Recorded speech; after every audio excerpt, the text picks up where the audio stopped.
Good morning. It's 8 o'clock. Thank you. I heard some good mornings back to me. Thank you. All right, we are going to begin. I have a few housekeeping things and things to take care of right away. So welcome to SIUE and to the 2015 Project Management Symposium. We're very happy to have you today. There are representatives from over 120 St. Louis area businesses and organizations here today. As you can well imagine, there's lots of people in the room, right? So we are looking forward to an exciting day, but it wouldn't be possible without our advisory board members, our sponsors, our presenters, our staff, and student volunteers as well. So first I want to thank all of our sponsors. I hope you have already visited them in the back. Our sponsors for this event this year, hold on, just make sure this works. Maybe that's operator error. Okay. Our sponsors for today are Ameren, Missouri, AliPro, CA Technologies, Covenant Technology Partners, Edward Jones, Hortica, Information Builders, Metro St. Louis PMI Chapter, Scott Trade, Daughtery Business Solutions, and PSC Industrial Outsourcing. So they are all in the back today. I hope you get to visit them and give them your business cards. They have lots of great prizes to present to you at the end of the day. So again, I would like to recognize the sponsors. Thank you again. Our team also includes the SIUE Project Management Advisory Board. Lots of you probably already know them. They have helped develop the symposium. They're professionals from 20 plus organizations throughout the region dedicated to improving the practice of project management in their own operations and in the region. They're the ones that identify the topics that we bring to you today in the breakout sessions and are our keynote speakers. And a lot of the times they're our topic facilitators. They do research and report out to our board. Like I said, they're the leaders of many presentations, and they meet our charter goal to share knowledge gained through area project management community. I would like all of our project management advisory board members to please stand at this time and receive a round of applause for your dedication.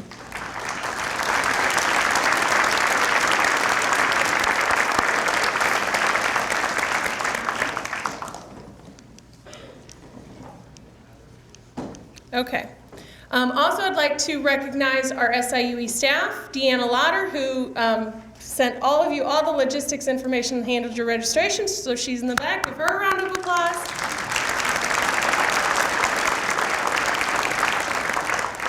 And our student volunteers. You saw many of them this morning. You'll see many wandering around today. And then they are also in charge of our student project that will be held over the lunch hour, our Project Management Ninja Warrior.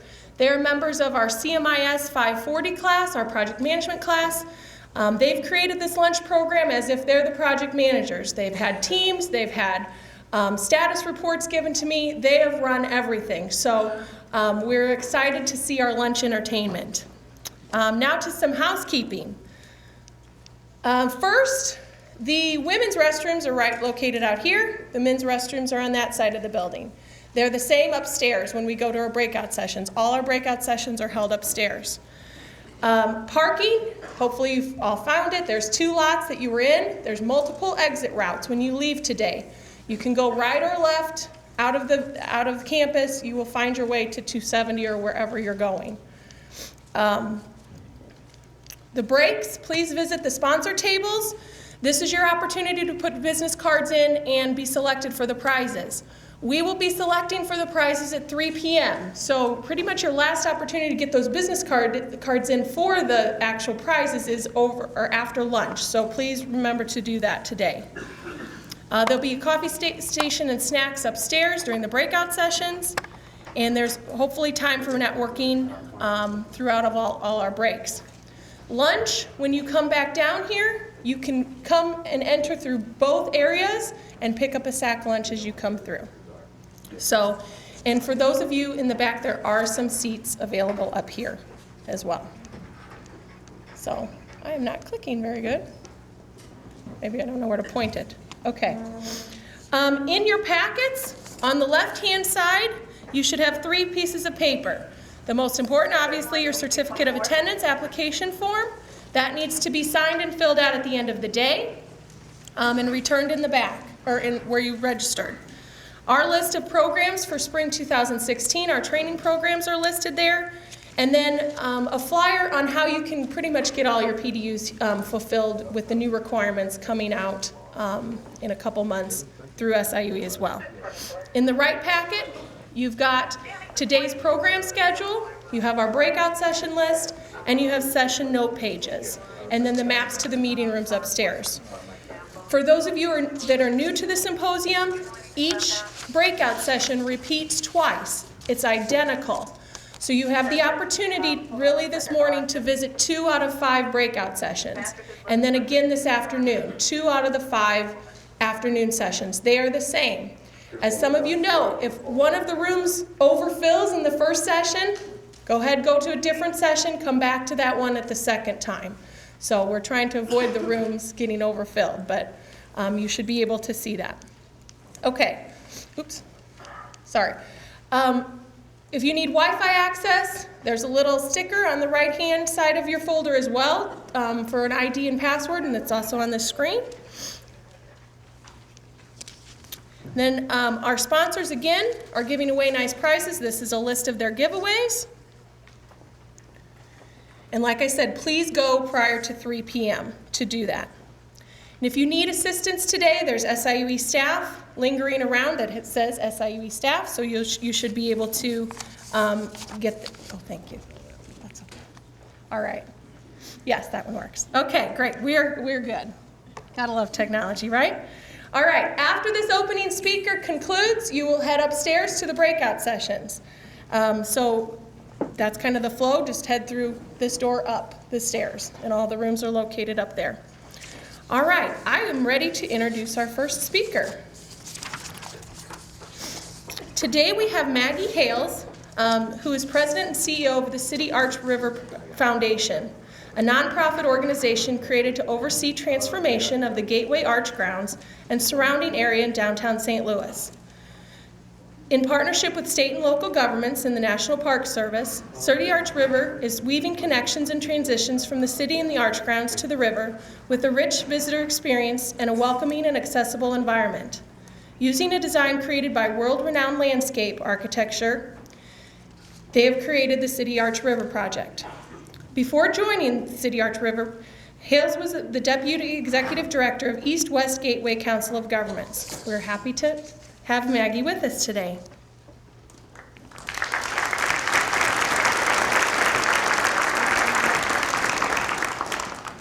I just got one more thing, another housekeeping. For those of you that actually just registered for the Project Management Ninja Warrior, at 8:50 when Maggie concludes, sorry to take into her 2 minutes here, you need to meet some of the students right outside the room here. The participants selected are Belinda Jones, Evan Breedlove, Matt Hafer, Carol Nichols, Anthony Porter, and Chad Gallant. You 6 individuals, please report out to the side before you go up to the breakout session. Thank you. Once again, here's Maggie. Thanks, Christine. Good morning, everyone. I am very happy to be here, and I'm honored to be in a room full of experienced project managers. From my background, you know that I didn't grow up as a project manager. My background is in law, actually, and then I spent 13 years at East-West Gateway, and I came to this project 3.5 years ago, but I am a quick learner. And so I hope some of what I have to tell you about today will help you in your careers. And I very much want to leave time at the end for questions, because I think that's really where the fun begins, with how you react and your experiences. So we'll get going. When we were asked to do this presentation at first, I thought, oh my goodness, we don't do this project management review. But really, we're in a way a petri dish of immovable objects. So once I started looking at this, the problem was selecting which case studies to bring to you, because we have about 10 a day. And yet we have a really good staff who represents the irresistible force that pushes through these and solves these problems. So what I want to do today is talk to you about the partnerships I'm going to do a very brief project overview because the project itself is not what today is about. Many of you maybe have followed the project. You can go online and learn about it, but very brief project overview. And then I've selected, I think, 4 case studies to talk about. 3 of them are really about the project and building. One of them is more a process issue that was very important and we had to work through. And as I said, we'll wind up with some, hopefully with some questions at the end. So going back, the arch is here because there was an international design competition back in the 40s, and ultimately Eero Saarinen won, and there are 3 renderings here, and the one in the lower right-hand corner was actually one of the depictions that Saarinen presented, and the other 2 did not win, but it was a very long, sophisticated design competition. This is the arch in about March of 1965. It's amazing to think how quickly that arch actually ultimately went up once the construction started, because 6 months later it was finished. So the leaders of the City Arch River project decided to have a design competition that mirrored the one that happened back in the 1940s, and ultimately that's what brought us the winning architect, Michael Van Valkenburg and Associates, and Cooper Robertson and Partners, James Carpenter Design Associates are the museum architects, and later we brought on board an exhibit designer, Haley Sharp.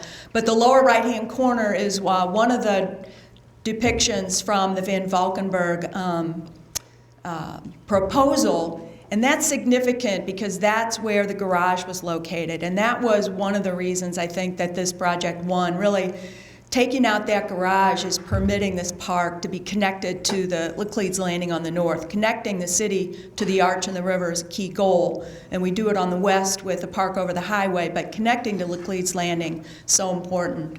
So just a reminder of the area that we're working on in Missouri. So this was a Missouri-Illinois competition, and we have plans to work in Illinois, and that is ultimately one of our long-term goals. But this project, this $380 million project, is taking place in Missouri.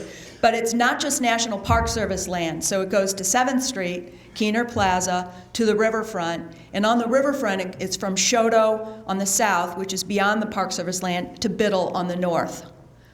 So $380 million, and it's a mix of public and private funds. So about $159 million of public money from the federal, state, and local level, and then City Arch River Foundation raising $221 million for the capital, but we want to seed a conservancy, so our goal is to get to 250 by the end of this year, and I'm pretty confident we'll get there. We're close. So, all of the projects that you work on, I recognize, have a variety of stakeholders. I think the City Arch River project maybe has more than most of you have worked with. Maybe not, but there are a lot. And one thing we don't have, Pete pointed out to me, a lot of you work internationally. So we aren't working with companies or governments around the world. It sometimes feels like we speak different languages, but we don't. But the cultures are very, very different, and everyone is bringing something slightly different to the project. So we sit at the center, and we're raising this $221 million. We also are the convener. We're really the entity, we're the only entity whose sole responsibility is this project. And that's true today, and that's true for the future, because we are going to continue as a conservancy. So we think we're pretty important. But we don't take that attitude into our meetings because everything will come to a screeching halt. But we've got the federal government, we've got a local unit of government, Great Rivers Greenway, we've got the City of St. Louis, Bi-State Development, such an important entity in this project, operates the trams, maintains the trams, markets the arch, sells tickets and collects revenue. Very, very critical.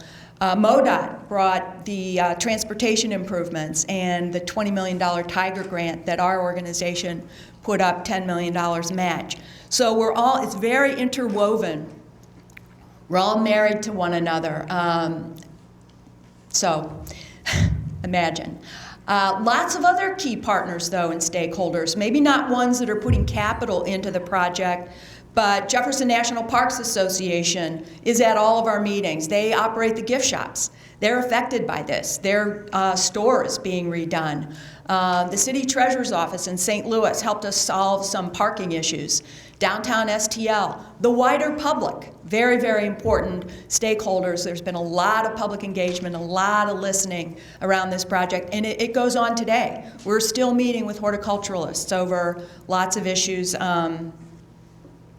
They want more input. And the plus side of that is that they really feel an ownership in this project, ownership in the landscape, in Keener Plaza, the riverfront, which is a good thing. I always try to remember what's good about these headaches. So we took this project and broke it up into 10 different components for a couple of reasons. One, we wanted to make sure that St. Louis companies had a good chance of winning the bids, and in fact, every contract that's been awarded has gone to a local construction company in St. Louis. There's a construction management firm that the Park Service hired, which is not local, but the number of personnel is really small compared to everyone else working on the project, which is from St. Louis. We also did that to ensure that we could have safe visitor access into the project. We couldn't put a fence around the entire thing and just shut down for 2 years. So we've got access into the south leg of the arch, and the tram is still operating. So the signature element that really is the big connection to the city is this park over the highway. That's a picture from a few years ago, and this is a rendering of what it will look like when it's finished. Luther Ely Smith Square and the park over the highway, the fences should be down by next week before Thanksgiving. We had a punch list walkthrough yesterday. There's a little bit to do, but we do think the fences will come down next week. Does that sound familiar? We thought it would be open by the 50th anniversary. It just didn't happen. It's a really complicated project with cisterns and irrigation and lots of stuff. Many of things can go wrong. I want to show you this because this is one of the illustrations of issues that we ran into, an immovable object at the National Park Service. Behind that landscaped area are what we call end walls, and they're on both sides of the park over the highway. And these are actually taken from an Eero Saarinen design of walls that he designed for a highway near Dulles Airport. It was never built, but MVVA, the landscape architect, found it. And so these provide some sound attenuation, and they're really quite pretty. When they first went up, I don't know how many of you were downtown St. Louis when they first went up, they were shocking. Because there was no landscaping, and they were huge, and the Park Service fought and fought and fought, and that's one of the immovable objects I want to talk about. The garage, of course, this was a key part of the project. It was a blockade to the north, and actually a blockade to the west along Washington Avenue. So by making a landscape area, you really open up access, lots more usage there, great connections down to the riverfront. Just this is a before picture, and this is the same picture when we're finished. Really open, big area for festivals. And there it is, about halfway taken down. We couldn't just explode it to, seismic considerations, considering the next to Eads Bridge. So it was taken down slowly, piece by piece. Keener Plaza, important part of the project, really going to change.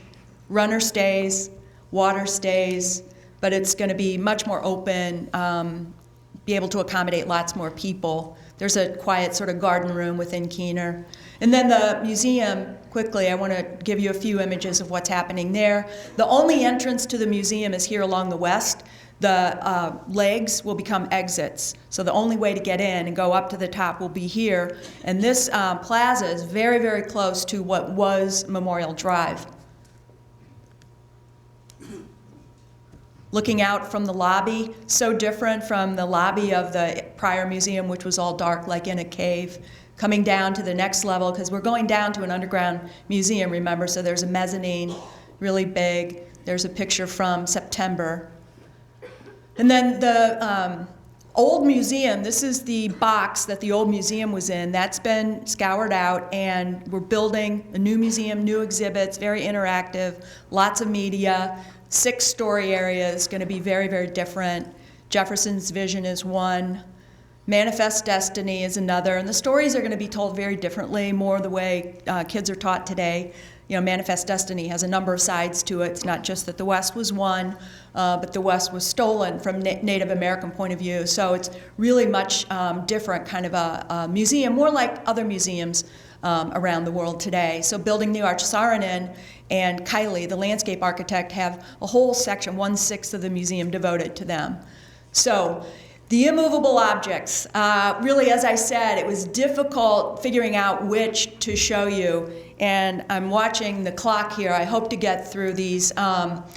If I'm running out of time, I may skip one. But how to select which are the ones to talk to you about. So as the first two are really about the project itself. The third, whether the owner, investor, that is City Arch River Foundation and Great Rivers Greenway, could be at the table. That was a process issue that we really had to work through, and it was critical. It became really obvious, especially after we went through that design review, misunderstanding.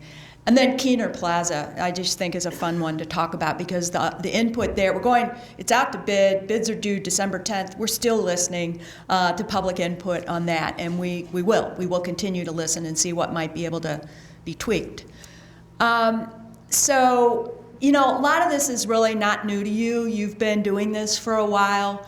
All of these issues are, I think, have contributed and will in the future on our project, because we learn every day, contribute to things going haywire. And I think I said in the beginning, we just have so many partners and so many stakeholders. It's very complex, lots of components. But the one I want to focus on maybe a little bit more than the others is the cultural differences between these different organizations. That has been a real big problem, and it took a long time. Intuitively, you maybe know that, but it took a long, long time for that to kind of sink in, and then for us to develop strategies for how to address it, because those are not going to change. It's just people bring that to the project. They're not going to change. So our task is to figure out how to navigate those cultural differences so we can succeed. Also, the fact that this is a new model, I think, was important in terms of how things go haywire. The National Park Service is not really accustomed to having such big investors in a park. You know, we represent over half of the capital. Great Rivers Greenway is putting in a substantial amount of capital, and they really have needed to learn to listen to us. We don't own the land, but they have needed to learn to listen to us. It's a very new model for them. So, cultural differences. National Park Service is a very large bureaucracy, and it's divided across the country. So we have the local park, who reports to Omaha, and then there's the Denver Service Center, which is a very professional group of folks who manage construction, and then sometimes things get kicked up to Washington. So it's very spread out, and it's often hard to get a clear answer. What is the policy? What is the rule? What is the way forward? Great Rivers Greenway District, really a terrific partner. It's a unit of local government, huge stake in this project, a public entity. City Arch River Foundation's got a lot of money in this project.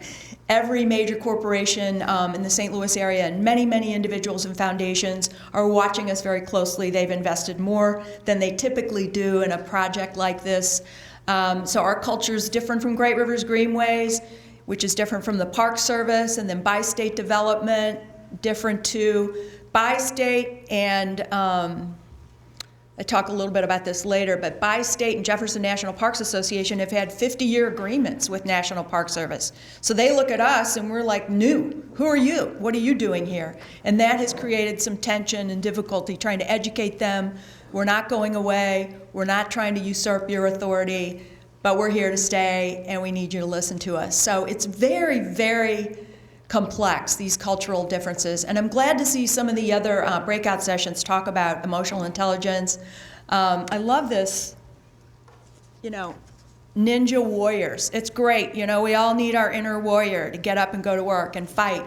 But one of the things I want to emphasize today is that we also need that inner diplomat. And there's a softer side to this. You can be strong and win, but you need to employ techniques of diplomacy and saying yes sometimes. So the stakeholders in the North Gateway project, North Gateway is what we call the park that's replacing that garage. It's 7 acres of new park.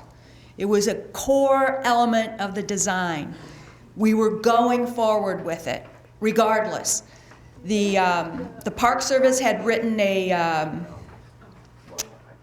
I've forgotten the name. The Park Service had written a big document that set the stage for this project going forward, and in that document, they had said that there should be a design competition, and they accepted in that document the garage coming down, but there was a provision, a proviso that said, as long as we can find parking, that will replace that. So we went about finding parking. So we had a lot at stake in the design and preserving the design. We loved it. It was one of the reasons Van Valkenburg had been selected. It's 7 acres. It connects to the city, to the river. But Bi-State Development, which operated the garage, had just paid off its bonds and was losing revenue then if the garage came out.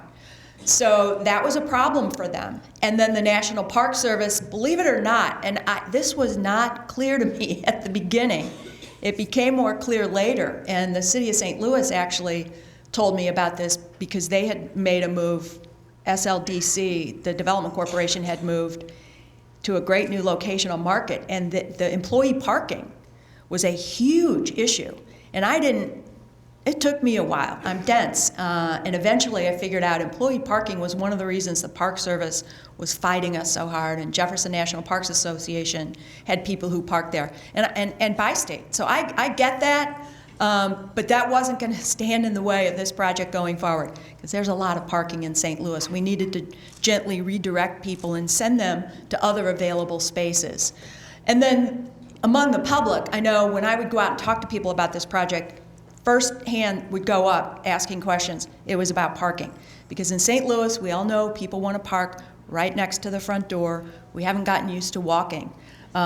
So in any event, there's a lot of parking. So how did we solve it? These are the parties that really helped solve it. Notice St. Louis CVC, the City Treasurer's Office, and the parking operators aren't really part of that core group of partners. But we reached out, we found them, and got their help. Finding other parking, making sure we have parking information.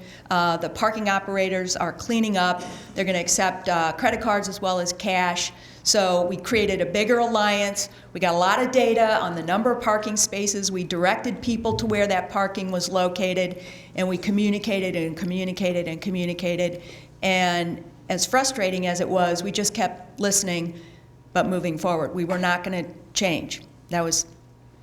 We were the immovable object. That was going forward. So the next project, the design review process at the National Park Service has really flummoxed me. We thought we were following all the rules and procedures, and we had a design review team, and we'd gotten approvals, and we'd gone through CDs, and I mean, we were into construction.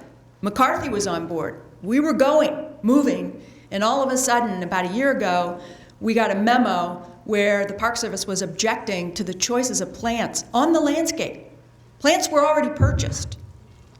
So everything came to a halt from about November 18th until January, where we had to work through this. In addition, the end walls on the park over the highway were another matter where when those walls went up and there was no landscaping and you couldn't see that they actually weren't going to be that tall after the landscape and trees came in, the Park Service got really, really upset and said it was an adverse impact on the cultural resource of the landscape. So MoDOT and Federal Highways, I'll just move to who solved it. The landscape design firm, MVVA, helped us by being willing to compromise. An entity of the National Park Service, Denver, that didn't agree with the folks who were objecting to the end walls, came in and served as kind of a negotiator to help solve it. And MVVA did make compromises. Even though on principle they didn't agree, they did. And we just navigated through. We had meeting after meeting after meeting on the plantings. The cultural resources force within the Park Service is really, really strong. And I think they have a different line of reporting up to Washington because they tend not to be overruled or they just hold the day. It's amazing. So, and MoDOT was really, really helpful on the end walls. So compromise helped us. On the park over the highway, that was totally correct. MoDOT and Federal Highways had done everything right. The findings had been done, the review had been done, they just kept answering the questions. It got kicked up to the Advisory Council for Historic Preservation, and we just sat back and watched because I had a feeling it was going to come out okay, and it did, and ultimately it worked out. Alliances, so we had an alliance with Denver, even though they were National Park Service, and they really helped us. Alliances with MoDOT and Federal Highways. So looking for other people outside of your organization that you can align with is really, really helpful. So this was an issue about the process. Here we are putting $221 million of capital in the project. City Arch River had paid for the entire design. City Arch River had funded the design competition. Great Rivers Greenways got $88 million of capital in the project and more to help pay for operations and maintenance. But our staff would go to meetings with the construction managers hired by Park Service, and they just weren't listening. You know, they didn't know who we were. What are you doing here? It was horrific because we thought going in that we would have a say in any changes to design, any change orders that resulted in cost increases. And we have a very sophisticated staff. Not me, I'm not that smart, but I have a project manager, Anna Levy, who had worked for BJC. I don't know how many of you know her, but she is smart. She is an irresistible force. So she would be at these meetings, and Lonnie Boring from Great Rivers Greenway, and they have a lot of knowledge and weren't being listened to. And after going through that landscape debacle, we knew that they needed to listen. So we reached out and appealed to Denver. So schedule was at risk. Costs were at risk. And we just were not going to not be heard. But Park Service, especially at the project manager level in Denver, got very wary of Anna and Lonnie because they thought that Anna and Lonnie were vetoing things. And maybe we sounded like that, but we really were trying to negotiate, navigate, and have a say. So again, Denver Service Center at the executive level listened to us. He listened to Lonnie Boring make an explanation about over-excavation we didn't feel that we should pay for per the construction documents. He listened and he said, you know what, you're right, and he overruled his own project managers, and they created a chart that showed Anna and Lonnie were on the project management team. So now when they go to meetings in the trailer, people listen. We had to prove that we were competent, though. We didn't just say, give it to us because we've got money. We explained why we knew and what we knew and said, let us help you. Because and it's worked. I mean, it's not contentious now. It really is at that project manager level working. Keener Plaza, this, as I said, the input is ongoing. It's amazing. The plus side, though, of that continuing input is that the horticulturalists and the architects, who continue to talk to us, the positive is that they really feel a sense of ownership, which is great, and that is a great thing. And we just continue to listen to them. So again, City Arch River paid for the design. We love the design. We think the design works. It's been vetted and vetted and vetted.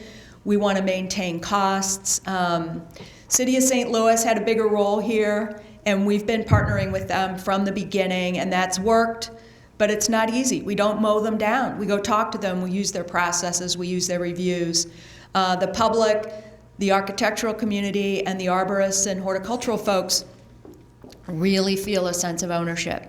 And even distant cousins of Harry Keener came out of the woodwork to talk to us. And we met with them and accommodated their concerns. 4 people related to Harry Keener, and listening to them was important. So we were able to keep the runner in a spot that was favorable to them and quiet a lot of concern. And they also we thought about it and realized they probably represented a lot of what the public was thinking too, but not everybody from the public gets to get their word in. So just changes and listening, lots and lots of listening. I sent architects to talk to Michael Van Valkenburg because these architects in St. Louis really deserve to be heard. And it wasn't enough for them to talk to me. I felt they didn't ask for that, but that we just decided, let's let Michael talk to them, and then I think that helped a lot. Now, we didn't spend Michael's time talking to everybody, but some people really, really, really deserve that. And I think even though they didn't necessarily agree with the end result, I'm friends with them, so that's good. And we did make some design changes. We made some tweaks to accommodate because we could. And the comments were appropriate. In other cases, we didn't. So sometimes we just did have to say no. So,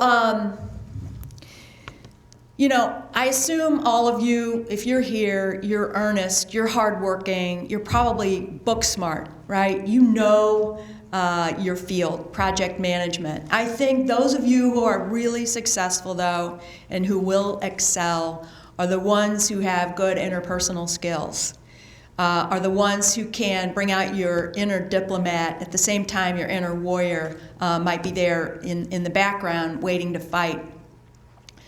I've had a lot of arguments and disagreements, all cordial, all very civil, because we do need to stand up for our project, for our investors, in some cases for our region, you know, because we got people from other parts of the country, Denver and Washington. So we do have to fight, but I've also been looking for ways to say yes, because sometimes we have to absolutely take a firm stand and say, no, we're not going to do that. We're not going to pay for that. Yes, the garage is coming down. Other times, being able to say yes really advances the project and helps us win. And it advances the relationships and it builds trust. So sometimes in my role as president of the foundation, I will challenge our project managers to say, is this that big of a deal? Could we say yes and maybe go off and do what they're asking and bring it back? And that just, it's like a relief valve so that we're not saying no to everything. I know I'm not telling you anything you don't know. I think maybe the value of this is telling you that if you're experiencing this, it's absolutely true. And I would just keep at it. Find ways to say yes. It seems like a small thing, but etiquette, including email etiquette, I think is really critical. And some people have it, and some people don't. And I have talked to senior management and other organizations to say, you guys need to get with the program and don't send me shitty e-tone. That is really bad. And it injures the relationships. And people just don't think about what they're saying. And one of the senior managers said that he had talked to his folks and said, say it, forget it, write it, regret it. So say whatever you want, you know, use four-letter words, have it out, yell, but don't write it down. Just pick up the phone. That email battle, that is such a waste of time, and it drains energy and it drains trust. So again, I know you know that. I think it's a good reminder. And I think you need to go to the top and ask them to get their folks in line. One of the things that Anna Levy has done so well, and she reminded me to put this in, is that we may have a really tough issue ahead and we need to meet about it on Friday. Well, she's on the phone Tuesday, Wednesday, and Thursday talking to some of the key players in that meeting, and all that pre-meeting prep then makes that meeting go more smoothly. So I think that's a good something to remember. So I really want to allow some time for questions. I don't think I have another slide. No. I would love to allow time for questions because I'm interested in some of your experiences. And if I've said anything you don't understand or you disagree with, or if you have any question about the project, I'd be happy to talk about it. Anybody? Yes? In front here, in the tie.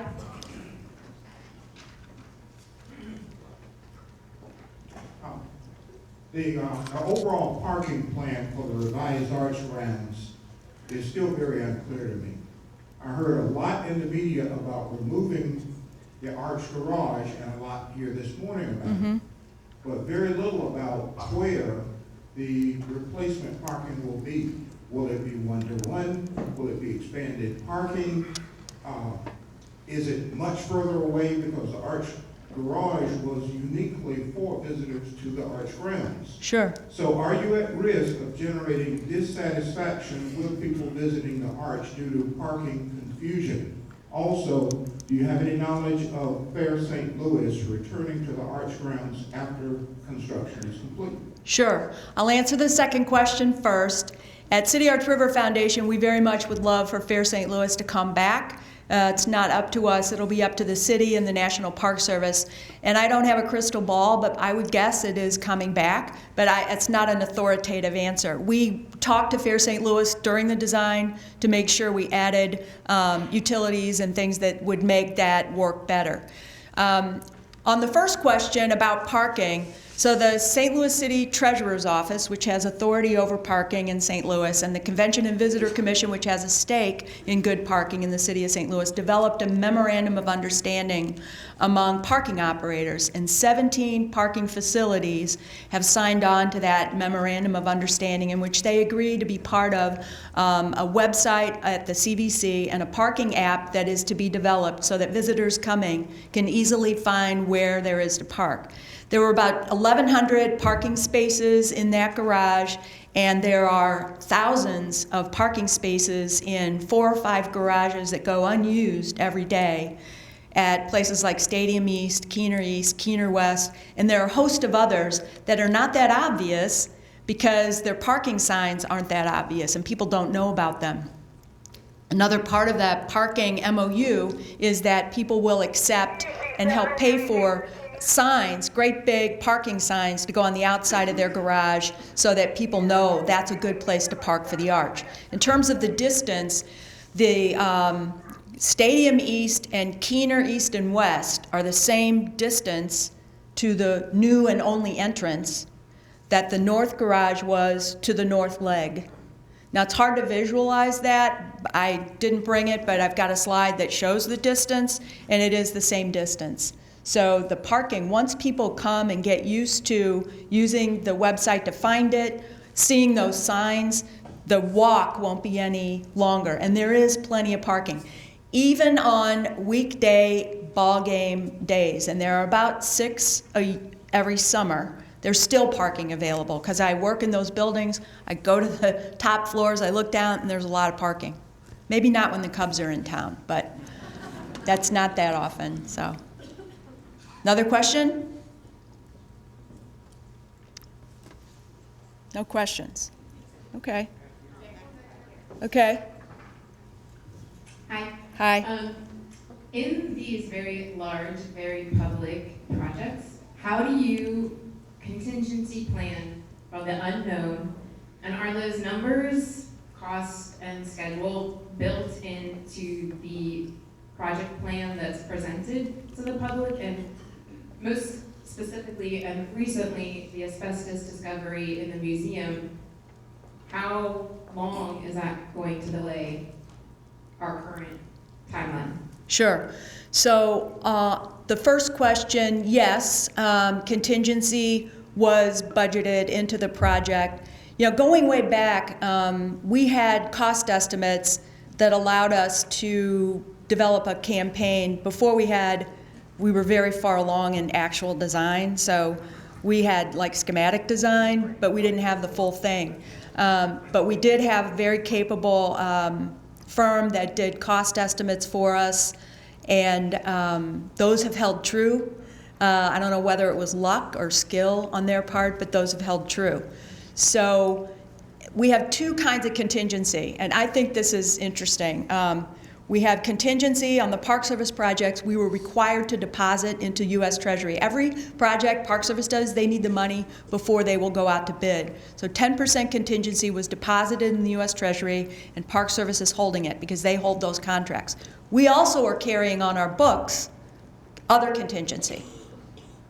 So we have other owner costs built in to our estimates that I report to our board and that they're in the public figures. So in the event that the 10% isn't enough, we've got more on our books. If we don't have to spend that, that goes into our endowment, which is great.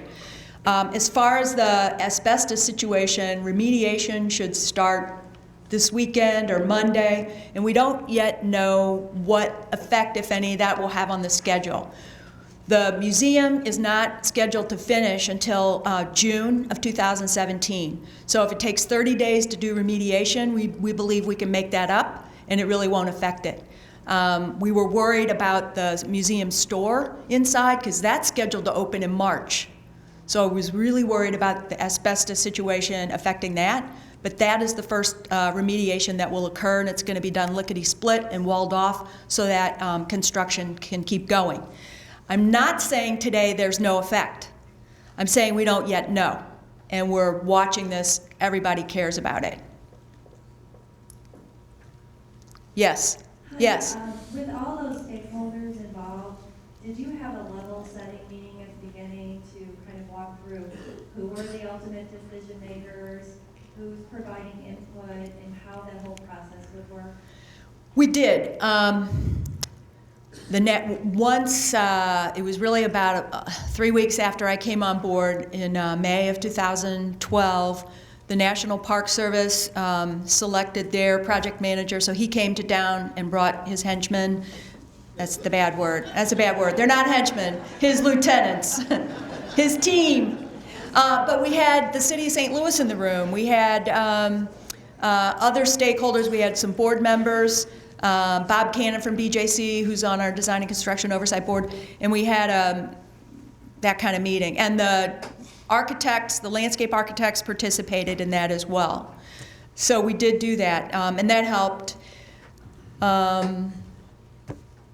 So we also asked MVVA, although they're a landscape architect, to be the executive lead of all the architects, and the museum guys were okay with that. So that's worked. Yes? Yeah. I think I heard the museum end date was June 2017. Was there an overall end project date? Perhaps I missed it. That's the last.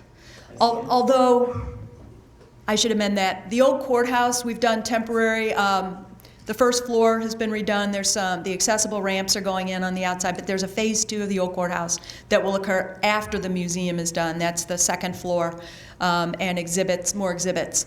But the old courthouse needs to be used now as the temporary visitor center while the visitor center is closed. Yes? You? Long hair? Oh. With all the recent events with security, how have you guys designed and increased security? So this is a national monument, an icon, a target. It has been for 15 years, longer probably, since before 9/11. So we worked with Department of Interior that gave recommendations and requirements really for how security was going to work. Now, a benefit of the project, I think, is that when you come in, you don't have to go through security before you get into the lobby. So you come in, be able to use the restroom, buy your tickets, mill around the lobby before you go through security. So, but there's a barrier between the lobby, which is, in regional security terms, the dirty area, because it's not necessarily protected. So the lobby is protected from the museum itself, the mezzanine below, by a screen that's small enough, you can't get a hand grenade through. So it is protected. There's blast resistance of the glass walls in front. So the National Park Service is very, very good at security, and they know how to protect this national monument. There are bollards, in front, so vehicles won't drive in. That's really everywhere where they're needed. So, yes. You had mentioned the plants were rejected after the purchase. I just wondered how that occurred. You had mentioned the plants had been rejected after the purchase. I was just curious how that occurred, and did the Park Service or rejected them pay for those additional costs? We were able to, and not me personally, but we work with the plant suppliers to make changes. So not all the plants were rejected, but a few trees and a few bushes, and enough so that it wasn't so much that they couldn't be traded for stock that already existed, but it caused a little bit of delay. That issue ended up costing us in design, because we had to keep MVVA engaged from November through January through all these long conference calls with cultural resources, but it didn't cost us in changing plants and changing trees. So Did the Park Service change their mind? it was, that's a great question. No, I think what happened was they weren't paying close enough attention, because think about it, this project was a real big burden for them, and understandably, they're used to running a park. They're not used to construction.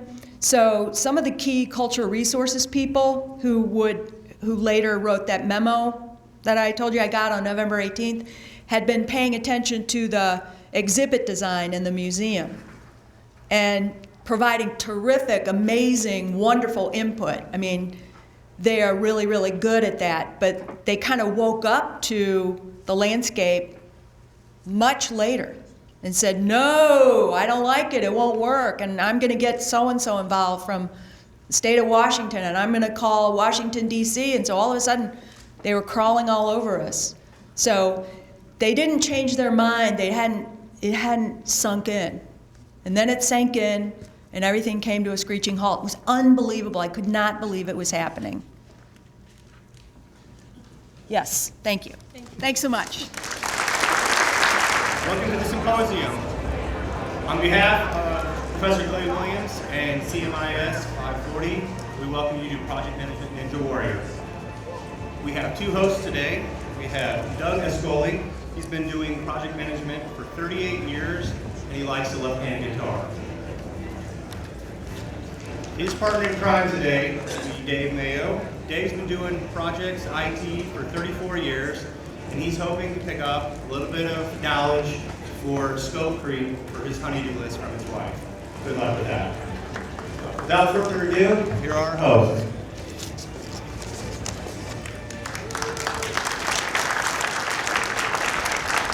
Thank you. Can you hear us? Everybody hear us okay? I'm Dave Mayo, from Edward Jones, and I'm one of the hosts, and with me is Doug Ascoli. He's retired, so he has a lot of time, so you guys have kind of do this, he can help you with anything.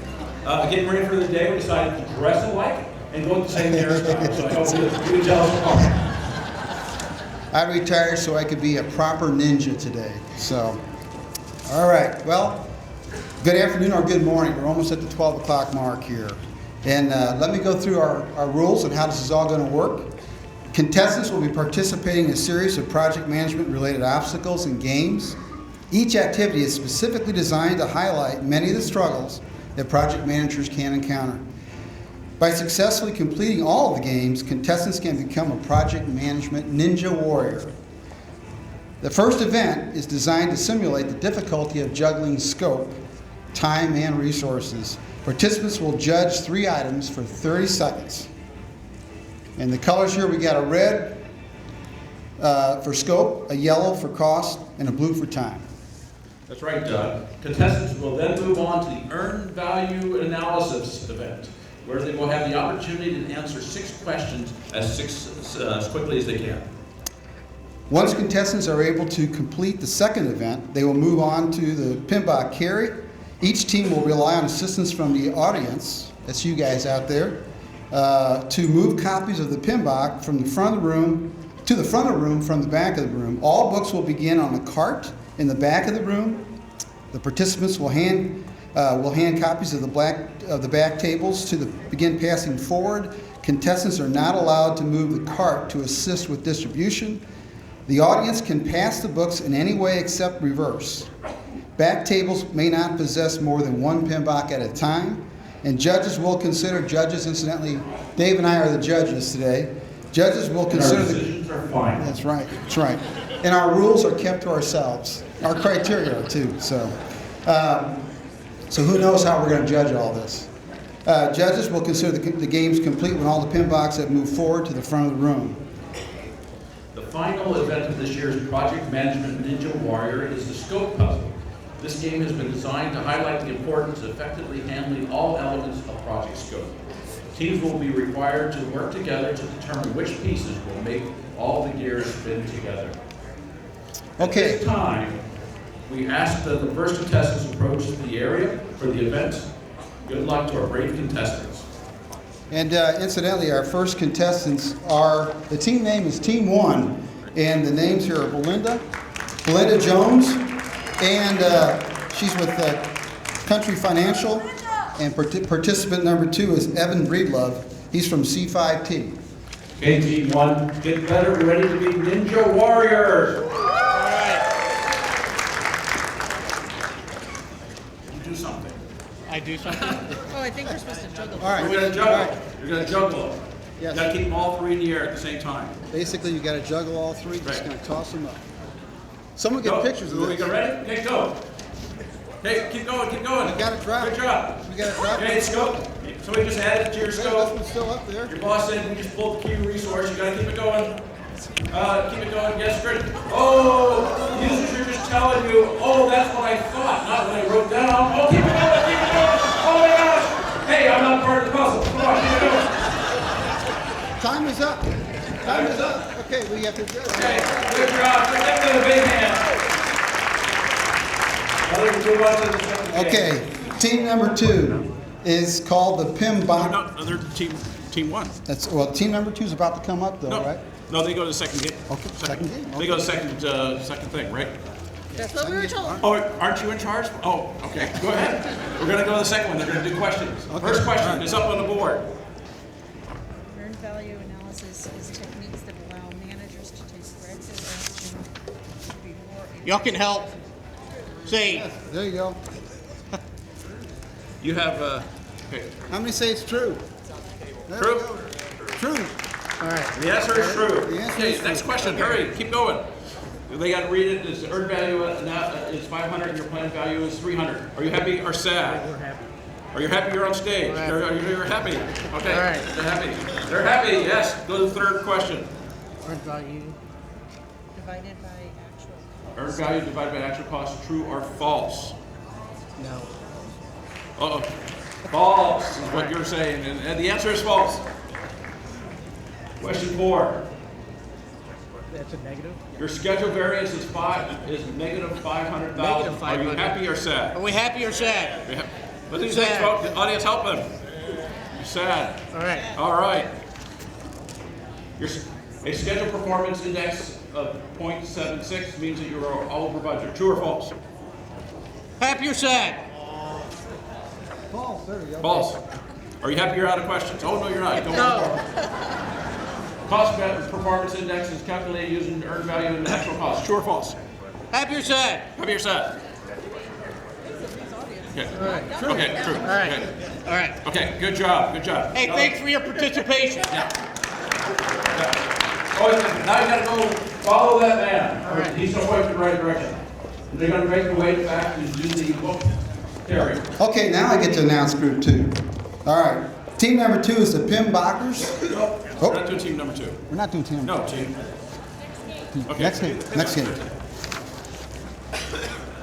Yeah, we're gonna do the next game. Now, can people see back there? Can they see the pin box? We don't want anybody to get hit in the head with one and get hurt, so. Okay, so are they gonna turn the lights on or? Or are they good? Okay, the audience has to help them be successful. Just like work, we all have to help this poor project manager. Okay, are they ready to go? Are they going? Are the books moving? I think the books are moving. Be on the lookout for a book. It'll be headed your way any second now. Help the book to the forward. There you are. You can see the Do light. You not can see stop it. and read a chapter. There we go. All right, it looks like a tie on this side. The Earth Valley Analysis Chapter. They're lagging on this side. Don't read it at this time. Get the books up there. There we go. We've got somebody coming to. Oh, here we go. We have a winner. There we go. Back the second book. We got 4. There's 4 minute mark. There we go. There we go. Take one up there. Third book. They got it. Book great. Made it. Okay. Keep going. Keep going. Excellent. Excellent. Okay. Here's another book. Another book. Okay, we're sitting at 419, 420, 422. Oh, there's 2 more. Here we go. One more. There's another one. There's Okay, another book. 428. Okay, they got the subject line going. Come on, guys. We're almost there. You're almost done getting into warriors. Come on, guys. 433. One more, right here. Is that it? One more book. Okay. All right. Almost done. 440. Good. 440. Come on, run. 440 was the marker on that. Okay, and they're done. Hooray, give them a big hand. Okay, now they got both the scope together in the right order, and the puzzle has to work at the end. And there could be extra pieces, which we call scope. Okay, so they're going forward, and they go in order that they will be in the scope statement. So let me read the chapter to them.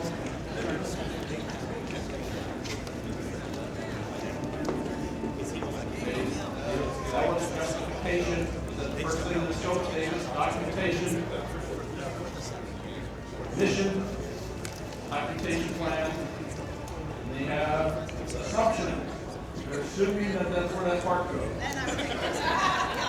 Okay, going forward. What's the other pieces? 2 of these deliverable, and they have work breakdown structure. Up there. Try to get it all fit. Go there, beat them into place. All right. You guys got to communicate there, and then you have a WBS.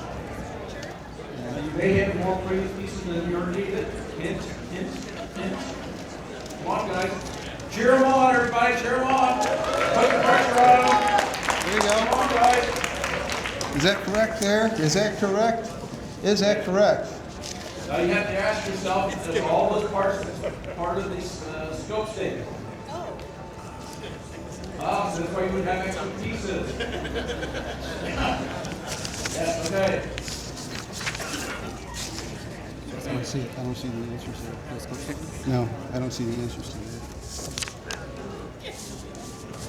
Okay, this is, you've got 6 minutes and 47, 48 seconds.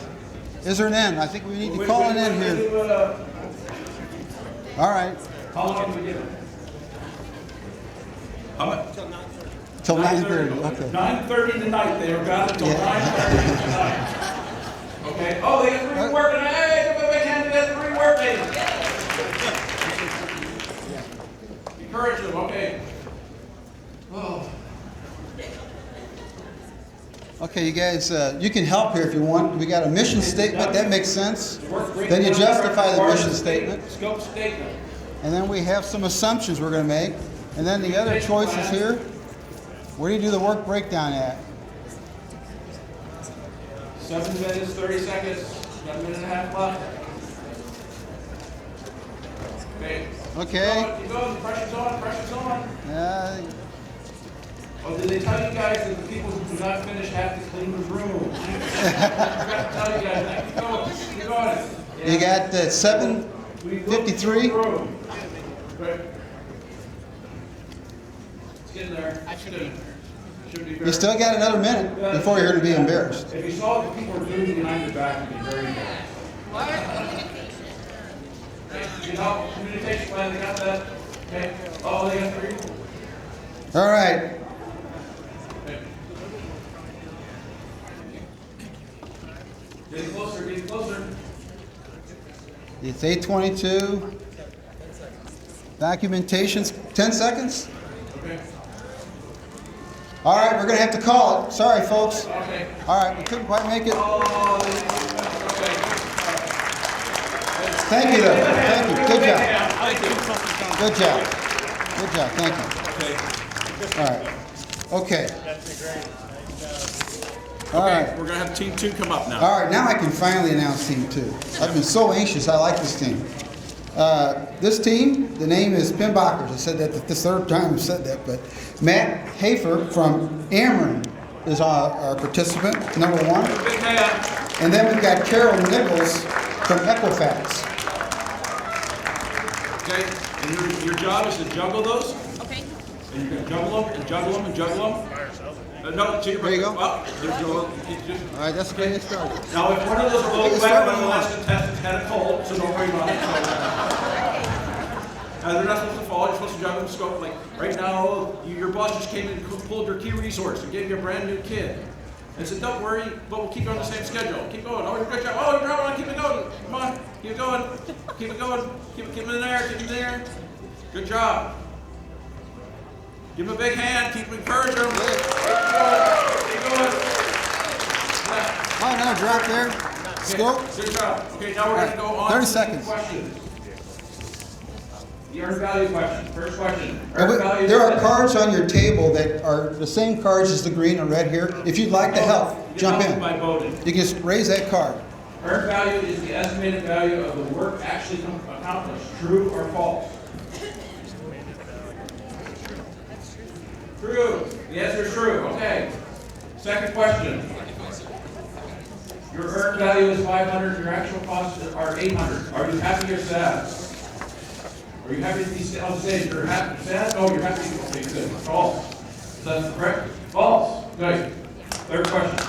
A cost performance index of 0.89 means that the project is only getting 89 cents out of every dollar invested. True or false? True. You guys agree True. with Very that? good. Very good. Question 4. The cost performance index of the project is 1. Are you happy or sad? Happy. There you go. The earned value divided by actual cost is true or false? True. True. True. Okay, good job. Very good. Okay, now you're going to run to the back. Oh, one more question. Oh, One more question. What's the difference between earned value and actual cost? True or false? no, false. False. False. Answer false. That's correct. Thank you. Okay, now you go back to the room. Back to the room, you gotta do it again. Now we're gonna do it again. We're gonna do the Pinback carry. pinback carry. We're gonna bring it to the front room. Last team did it in 4 minutes and 40 seconds. Wow, that was fantastic. I can't believe they did that. A high bar they set. Okay, are the All right. books ready to go? I think the books are ready to go, almost. The books are They're almost. moving. The books are almost ready to go. The books are on their way. Keep going, help them out, help There we them go. out. Give us a It's charge. started now. Cheer them on, cheer them on. All right, the clock's at Keep 2:24. Okay, it's getting there. Come on, guys, keep it going. Keep the books moving. Keep it going. Well, there's one moving. There we go. Hey, wait Hey, wait a minute. Go to the table. That's called a Hey, pinback run. You paid them off. Bribery was not part of the game. That's not a carry, that's a run. Okay, keep going. Keep going. Keep going. So if the rules don't got fit, four you books- just make up four your own books. rules apparently. Just kind of keep going, guys. 1, 2, 3, 4, 5. We got 7 books up here. We got 8, 9 books up here. Okay, cool. 10. That was it, wasn't it? We got one more. 18. Oh, 18 books. Okay. It's 11. Okay. 12. Okay. Okay. Okay, it's getting there. It's getting there. One more. 2 more. Any more? Is that it? Is that it? Is that it? Is that all books? All right. I've got the time here. Okay, now they're going to come up stage and do game 4. We're going to put the scope statement together using the puzzle pieces. There could be extra pieces. Extra one. I believe they did that in 91 seconds. That's a minute and 31. It's called the scope statement. They're all parts of the scope statement.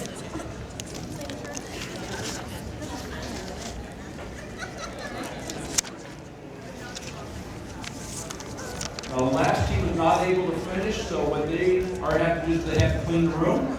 You will be directing traffic if you don't finish. Uh-oh. Sounds like we got a plan and working on it. Got a sufficient statement. There we go. Okay, so the mission It's getting there. is still not, oh, there we go. Mission statement's number This 1. may not be a part of Mission it. statement's number 1. Justification number 2. They're all part of the scope statement. They're getting there, they're getting close, they're getting close. This is what we're going to break down structure part of your scope statement. If you can't see the small gear there, it says assumptions. That's the one that comes off of justification. All right, communication plan. Oh, do we also tell you it has to be correct too? So, I mean, okay, it's getting close, getting close. Got one more here. Almost done, almost done. And that one's your deliverables. Is that part of your scope statement or not? Okay. Now get closer, get closer.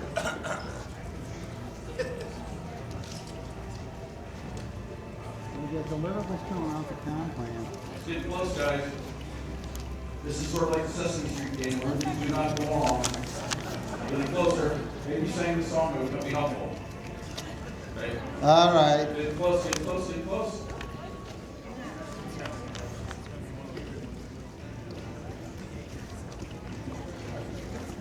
Okay, we're getting close now, for sure. Man, just like a real project team. Oh, you guys right here. Uh-oh, wait, is it close? Is it close? Man. There we go. I like where you put the assumptions. Okay, now you gotta spin it. See, can it spin? Getting close, guys. 6 minutes. You got three minutes. Audience says use the other blue one.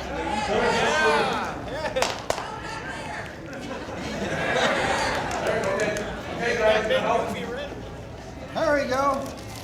All right, it's going. All right, congratulations. 6 minutes and 19 seconds.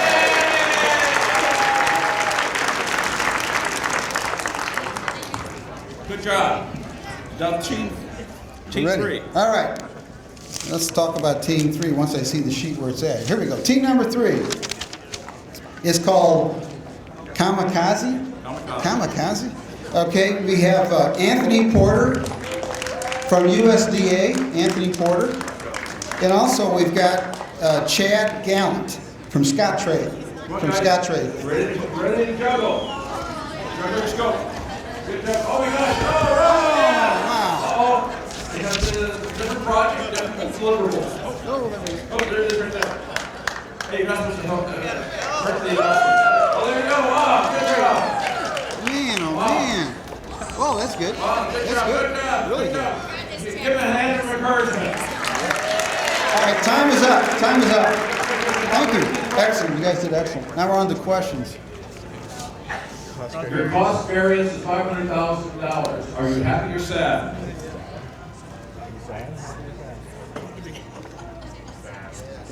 Happy. Oh. Sad. There you go. Estimate completion is a periodic evaluation of the anticipated cost of that project completion. True or false? True. Good job. Good job. Your software doesn't produce the needed schedule performance index. So are we happy to calculate it by hand? Are you happy or sad? I don't do anything by hand. Your two complete performance index is 1.2. Are you happy or sad? You guys can raise the cards if you want. Sad. That's correct. Sad. The earned value of the project is the budgeted cost for the work that has been completed. True or false? Oh, any help on that? Next question. Ruby's project metric says that her project has scheduled performance index of 0.83 and cost performance index of 1.3. Project is ahead of schedule and under budget. True or false? Okay, Go back in the room, and you're going to book carrier. You're going to go back and then carry the book forward. Get encouragement. Okay, encourage them because this is the last team. Encourage them. Keep them going. Okay. Help them. Get the books moving. The books are moving. The books are almost ready to go. Almost. Reset the timer.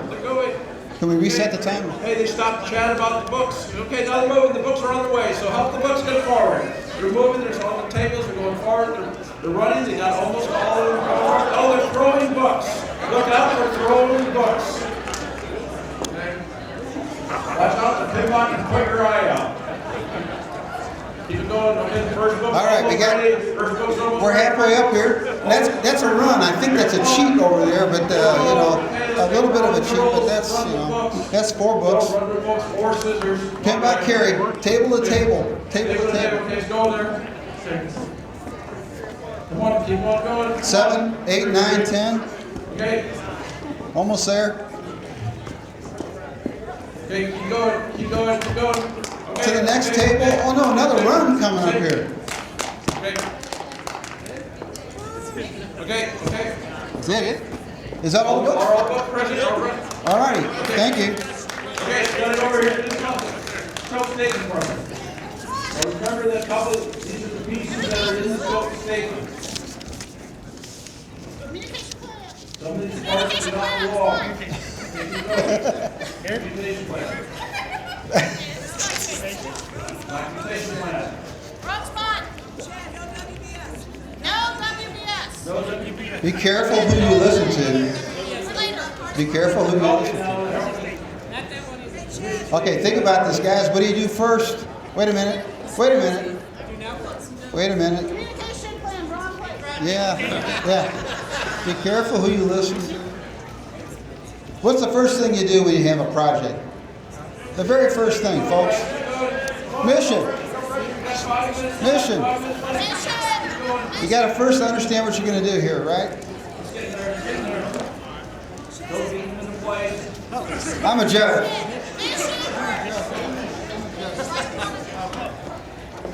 Wait.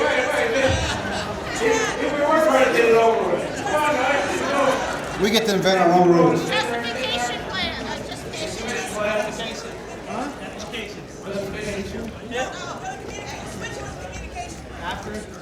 That's because they seen it work. Justifications. All right. Almost 5 minutes, 4 minutes left. Yes. You, Assumptions, right here? It's like there you go. No, you're not there yet. It won't turn yet. Switch up. Okay, turn. She knows the answers. There we go. Congratulations. Is that not exciting? Okay, here's what we got. The judge is going to take about 10 seconds here to select a winner. Which one gave us the most money, Judge? Oh yeah, which one did give us the most money? Well, I got $50 from Team 2. Team 2. Yeah, I only got 10 from Team 3, so I don't know. I think it's first. This one was this. They got more. They got less questions. Right? So this First, second, third. I'm going with that. Okay, after careful analytics. You got to reverse. I think this one first. Yeah. Okay. Good job. So careful, I'm doing it again. Okay. All right. That we got? Yep. No. This was 3. We're getting there. The 2. Okay. That's right. Okay. No, we got it. Okay. Okay. The judges have decided that Team 2 Come on, Team 2. is number 1. Team number 2. Bring team number 2 up. And second place goes to Team 3. Team 2. Team 2, to remind you, is Matt Hafer, right? Right. And Carol Nichols. Okay. And then Team 1 was Belinda Jones and Team 1's awarded third place. In third place, and Team 3 was Anthony Porter and Chad Gallo. The great prize is bragging rights. So you get, you guys, you see them, congratulate them for the rest of the day. What a great job they did. Thank you for all the contestants and all their help. Good job. Great job. I have to talk a little bit. If my mom was sitting here in the front row, she'd look at me and say, "Who did she just do?" Because she knew me when I was about that tall, couldn't wipe the nose. Okay, so I've been a long journey to get where I'm at today. It's been about 23 years of service, and I'm really honored to be here today. So by show of hands, who's enjoyed their session today? Who's enjoyed the symposium? All right, great. I came this afternoon. I sent in a couple of them, 2 fantastic ones. They were really good. Show of hands, who might think this is the best program management symposium I've ever been to? Okay, all right. Just keep the hands up if you think you want to wait to make that judgment until after I'm done. That was pretty quick. Okay, so yeah, first question, you're probably wondering, who am I? How did I get here today? So I'll give you a little bit of backstory. So about 3 weeks ago, Christine called me and said, hey, Colonel Griner, we're in a bit of a jam. We got this symposium coming, and I have reached out. Our goal for the closing comments today were to get the best, most qualified program managers to make those comments. They declined. Okay? And then she said, but my second plan was, if I could just get the best public speaker and get them to this conference, I'd be happy. So that sounds like a good plan, she said. And then they declined. So then she said, at this point, I'm simply looking for the best looking speaker. And so I accepted. And simply because I felt bad for declining the first few times. Oh. The hot breakfast got a better round of applause. Come on now. All right. Okay, so I'm not going to tell you anything you probably already know. Hence the title, okay? This is stuff that I think I've learned a long time ago that this has kind of played itself out over and over again over the course of 23 years. Okay? So we'll have some fun with this. Joke a little bit about it. This is an audience participation presentation, so there'll be points where I'm going to ask you to chime in, and we all get to go home sooner if you chime in. Okay? So, and I'm cognizant. I know I'm the only thing standing between you all and the weekend. Okay? So I'm a little aware of that. All right. If you thought we were going to talk about that kind of relationship, it's wrong symposium. Okay? All right, we're going to talk about business, professional relationships. Okay? All right. In all seriousness, okay, what you all do is important. Okay? It makes a difference, not only in your own organization, but I think broader than that, beyond your teams. I think in the grand scope of what our nation is trying to accomplish, where we're heading as a country, I think that what you guys do is critical. Okay? And I'm proud to be part of that from the periphery. I'm not a PMP. I haven't had program manager in my title for probably about 20 years, but I like to think that I finance all you guys do your great stuff.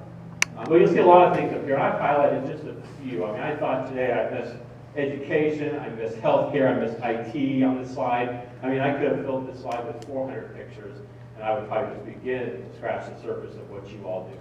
But there's some big things up there, okay? Where's my Boeing thing? Basic 46, rough, about that. Agriculture, new products, building cool things, okay? Moving things. I think sometimes that just in general, there's not much you couldn't classify as being a program manager, being a program management opportunity, okay? Whether it's at work or at home, okay? So if you're running a family, you probably do program management stuff. You're making similar decisions, okay? And so we do a lot of things, and I think it's important. So we're going to kind of take it from that point of view today. It is tough, all right? So who's seen this slide before? Anybody know where the slide's from? So this is from a April 2010 New York Times article. And at the time, General Stanley McChrystal was in charge of all coalition forces in Afghanistan. And he'd been there for just a while. He'd just taken the job. And this slide was presented to him as kind of the strategy for how they would knock down Taliban insurgents. And his comment was, and it was quoted, "Once we figure out this slide, we'll win the war." Okay? It's hard. Right? It's really challenging. Okay? Let me go back to one for a second, too. He's written a book. He's written a couple books. He's running his own consulting firm. If you remember, Stanley McChrystal was also relieved of command from some comments he made in Rolling Stone magazine. But just a brilliant leader. He's got a book out now called Team of Teams. And there's a lot of good discussion there about leading teams, about the relationship type business. So if you haven't had a chance to take a peek at it, and I get no cut from that by any means, but I'm about a third of the way through it. It's a really good book. He's a good writer. He's got some folks that work with him that do a lot of good stuff. So if you haven't had a chance to take a peek at that. And it's complex, okay? So anybody seen this chart before? See my defense partners? So this is a slide chart that's published by the Defense Acquisition University. And in a nutshell, that is the defense acquisition process. So you got all your financial stuff that I deal with on the bottom there. You got development across the top. You got all the contracting stuff in the middle there. And so it's really a grind, okay? And so it's complex. But the good news I'll offer you is there's some really cool tools out there. And so when I began this business about 20-some years ago, it was pretty rudimentary. In fact, I remember doing learning curves with log graph paper. Anybody used log graph paper before? Right? I've used it before. And so it's hard. It was hard. And there's some really cool tools out there. Okay? There's things that do schedule for you. There's things that do risk for you. There's things that do budget for you, that do simulation for you, that do all kinds of things. But I'm telling you, at the end of the day, I think it all boils down to project management. Now, I don't know hardly any of you. I've had a few great folks this morning. But I don't know many of you, but I do know that you're all human beings. Okay? And so I think the relationship aspect of this whole part of what you all do is important. And so before we get into that, I want to say, you know, you've done all this before, you've seen all this stuff before. I want your feedback on this. I think it's important. I'm going to learn something from you today as well. So let's get into this. So here's what a kindergartner sees, okay? So there's 5 of them. There's 5 things that I think that I've kind of written down over my time that I think that kind of capture the essence of having a strong professional relationship with your team. Okay? If you Google, you know, how to build a strong relationship in your workplace, you'll get about 247 million responses in about 0.47 seconds. Okay, so there's tons of stuff out there. I'm going to give you my thoughts. I want to hear your thoughts as well. But there's a lot of stuff out there. So don't let this be, you know, maybe this is a spark to say, hey, there's more I want to learn about this topic, and you'll go out there and do that. All right, share. Okay? So what are we going to share? Let's start spinning them out. What are we going to share among the team? Information. Best practices, knowledge. What was that? Credit. Okay, I like that. Successes, basically, right? Okay, what else? Enthusiasm. Time. Mentorship. Tools / toys. All right, I want to work where you work at. All right, what else? What's that? Blame. I went to Bruce's discussion earlier. I know where exactly he's coming from. It's all good. It's all good. Don't heckle Bruce too much. Okay? So yeah, so I think today collaboration is the name of the game. Okay? If you're not collaborating, you're probably not doing it right. So we're going to share stuff. There's lots of stuff to share. I think you've hit all the ones that I had thought about earlier, all the things that I try to think about on a daily basis. But yeah, we're going to share stuff. Look both ways. We're kindergartners here. Okay? So what do you think I'm talking about when I say look both ways? Relationships are a two-way street. Right. Relationships are a two-way street, right? Okay. So how many of y'all work in organizations where you feel like you are the producer all the time? And somebody else on your team, or your boss, or your customer is the consumer, and that's all they do. Not a good relationship, probably, right? You probably don't get much out of it. So I would encourage you, I found some of the best relationships I've been involved in the workplace, is where you're collaborating, where you're working together, okay? Exchanging ideas, exchanging information, so they build upon each other here, okay? But you've got to be able to give and take. You've got to be able to find an environment where that's encouraged. And I tell you, when it's not, I've been there. You all can raise your hands too. You've all been in those organizations where it's a one-way exchange. You're the producer all the time, and nobody giving you anything back. Bring all your friends. Diversity. Give me some things that we're trying to be diverse on in our workplace. That you're all trying to bring. Where do you value diversity? What are some of the characteristics of a diverse organization? creativity, cross-functional, perspective. So what builds perspective? Experience. So let's get to the basic things. Where you grew up, what schools you went to, what's your gender, what part of the country you go? Are you an international? So just some of the basic foundational things that make us all very different and very good at what we do. And when we bring that different perspective, it's probably a good thing, right? What? Is that threatening to some folks, you think? Oh yeah. I've worked in plenty of organizations, and I'm sure you all have too, where diversity is something we still struggle with. We don't like other people's perspective. We think we've got it all figured out. And so we just say, well, it's interesting. Appreciate the feedback. Thanks for your interest in National Defense. And then we just move on, okay? But I think this is a big thing. I think we've just begun to scratch the surface, okay?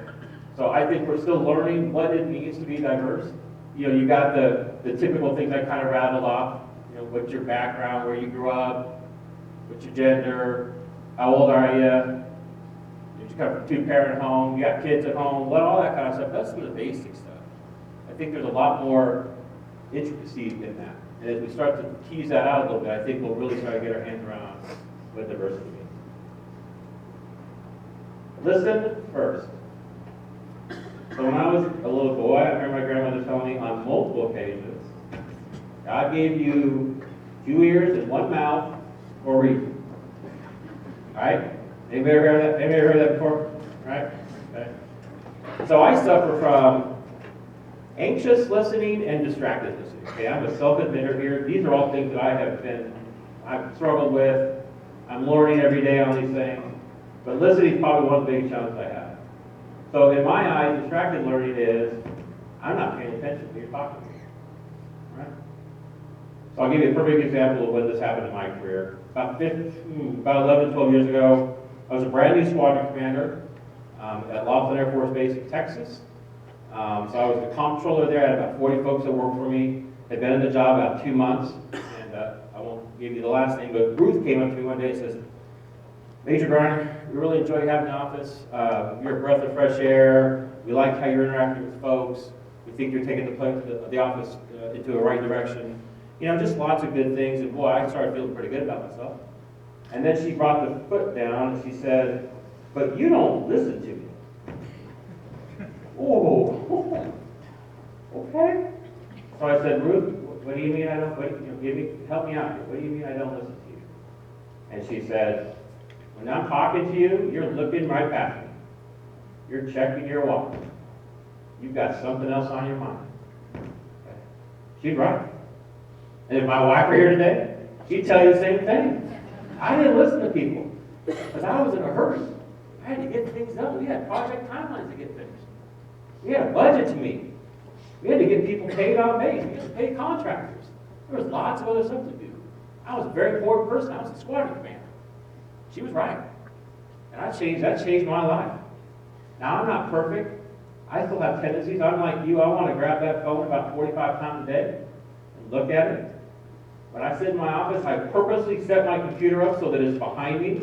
So when somebody comes to talk to me, I'm not tempted to just take a peek over at the email that's in there. Because I'm telling you, you get one chance. They will watch your eyes wander to your computer, and they will label you as a distracted listener for a long time until you prove them otherwise. Anxious listener. Anybody have any thoughts on what an anxious listener might be? What's that? Oh, I already have all the answers. You can tell me everything you want. I already got the problem solved. You're 3 seconds into your discussion, and I've already got it solved. So I don't need to listen to anything you say. Right? I was horrible at that. I'm still horrible at that sometimes. We think we've got it all figured out. We think there's nothing that person's going to tell us that we haven't already heard. Just every once in a while, you might learn something new. I'm 40-something years old. I still learn something new every day. Every day. When you got $20 billion under your portfolio, I learn something new every day. Because if I don't, I'm going to miss something. And then the boss is not going to be happy. So yeah, listening is important. When I was in Todd and Bruce's discussion today, they had some great comments on listening, how to do it better. There's listening classes out there. I probably should have taken one. Just so busy, I was kidding. I just never got around to it, but I'm cognizant. I know this is something I struggle with, okay? And so I work on this every day. I do things. I don't wear a watch. I rarely will wear a watch. I'm wearing a watch, so I'll make sure I don't get you out of your leg today. But I rarely wear a watch in the office place. I carry a broken, it's in the band, I carry it in my pocket so I don't miss anything. But I don't wear a watch because I know I'll be looking at my watch all the time. So there's things you can do. If you know you have a weakness, then just figure out how to get around it. Just figure out how to make it positive. Don't be a bully. All right? Just go with my saying. You can say it a bunch of different ways. Don't be a jerk. All right? Nobody wants those folks. And go back to Todd's discussion. Nobody wants to invite those folks to meetings. They get marginalized. Okay? So don't be a bully. Now, if you're in a position of authority, so don't be a bully. Right? Influence folks, motivate them, inspire them, lead them where you want them to go, but don't bully them. You just won't get things done. You just won't get things done. All right. So I told you we weren't talking about these type of relationships. But do you think that the things we just talked about real briefly could be helpful outside the office? Absolutely. Bonus.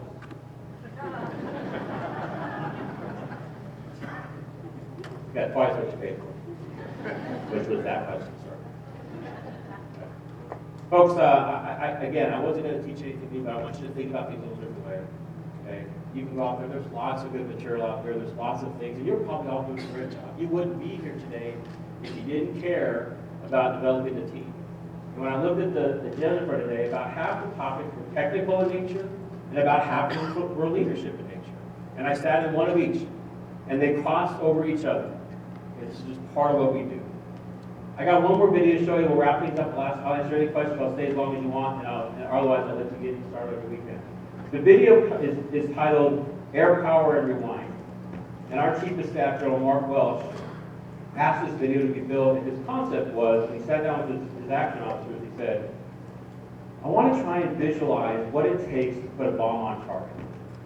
And so I've seen this chart that showed this hand-drawn, look a bit like the spaghetti chart that I showed you earlier from Afghanistan, with just all the things it takes, or at least the best 15-minute rendition of what it takes to put a bomb on target. And when I saw that, so I've seen this briefing twice, I've seen this presentation twice, when I saw that I thought, this is just a gigantic program management problem. Okay? I mean, that's the first thing I saw. And so I want to show the video, and I'll just bring on a couple points at the end, and I'll look over questions.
clear dock.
So not one spreadsheet in that video, not one budget, one schedule, one risk analysis.